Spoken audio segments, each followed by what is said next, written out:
В Нидерландах во время эпидемии коронавируса родилось новое слово – кашлестыд.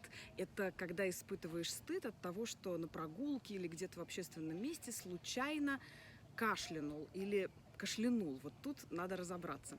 Правильное ударение в этом слове именно кашлянуть. Я кашляну, он кашлянет, он кашлянул и так далее. То есть ударение всегда падает на первый слог, как, собственно, и в слове кашель. Ну, а говорить кашлянул категорически не рекомендуется. Если вы посмотрите в словарь ударений, вы найдете там особое предупреждение в скобках. Только не кашлянуть.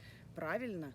Кашлянуть. Ну, а лучше, конечно, с этим словом вообще никогда не сталкиваться. Будьте здоровы.